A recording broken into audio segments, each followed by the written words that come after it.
Hello, बच्चों. Let's read the question first. The question states, during transport of carbon dioxide, blood does not become acidic due to. Four options are given. First is neutralization of H2CO3 by Na2CO3. Second is absorption by leukocytes. Third is blood buffers. And fourth is non-accumulation. Question में पूछ रहे हैं कि transport जब होता है carbon dioxide का तो ब्लड एसिडिक नहीं होता, और वो क्यों नहीं होता है. चारों में से करेक्ट ऑप्शन चूज करना है. इस क्वेश्चन को आंसर करने के लिए हम की कॉन्सेप्ट देखेंगे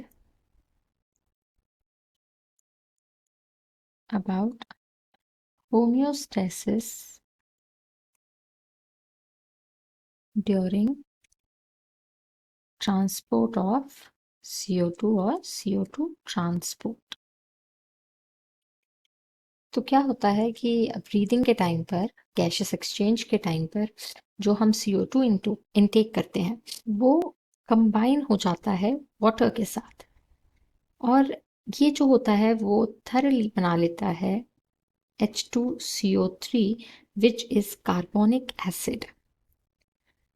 अब कार्बोनिक एसिड अगर हमारे ब्लड में रह जाएगा, ये हमारे ब्लड में हो रहा है, जो CO2 है वो वाटर के साथ कंबाइन होके कार्बोनिक एसिड फॉर्म कर ले रहा है. अगर ये कार्बोनिक एसिड रह जाएगा तो हमारे ब्लड का पीएच जो है वो एसिडिक हो जाएगा, which would be very toxic for the body. तो यहाँ पर क्या होता है कि बहुत बहुत ही रैपिडली जो कार्बोनिक एसिड होता है वो डिसोसिएट कर जाता है HCO3 यानी कि bicarbonate ions plus hydrogen ions में.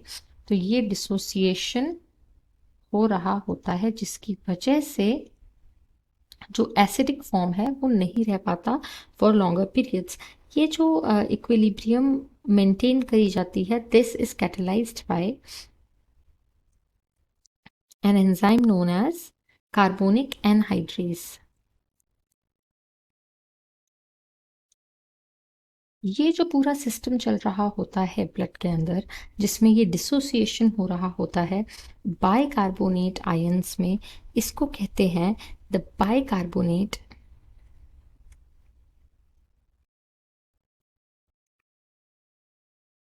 Buffering system of blood,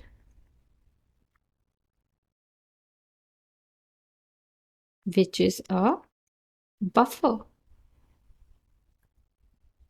So this buffer system is actually very important for all the living beings and humans as well. तो बफर्स का मेन फंक्शन क्या होता है, that it tends to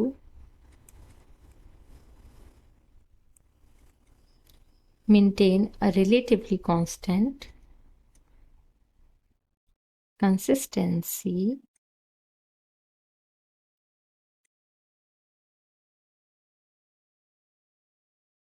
in the plasma pH.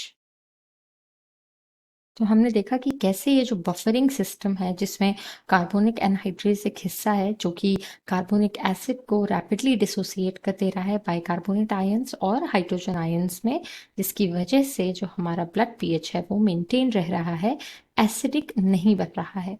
तो ये हम question को अब आंसर कर लेंगे. फर्स्ट ऑप्शन में लिखा हुआ है कि neutralisation of carbonic acid by sodium carbonate. तो ये जो है वो गलत होगा, क्योंकि हमने देखा कि यहाँ पर जो डिसोसिएशन हो रहा है उसकी वजह से ब्लड एसिडिक नहीं बन पा रहा है. फिर उसके बाद बी ऑप्शन में एब्जॉर्प्शन बाय ल्यूकोसाइट्स है, तो ये बिल्कुल रॉन्ग है, ऐसा कुछ भी नहीं होता है. थर्ड ऑप्शन में ब्लड बफर्स की बात की हुई है, जैसा कि हमने यहाँ डिस्कस किया कि इसको बाइकार्बोनेट बफरिंग सिस्टम कहते हैं.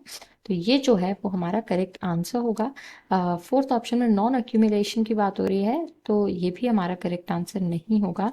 इवन दो एक्यूमुलेट नहीं होता, बट स्टिल ब्लड में अगर कार्बोनिक एसिड रह जाएगा तो ब्लड एसिडिक बन ही जाएगा. So for this question, the right answer will be option number C. Hope you understood it well. All the best.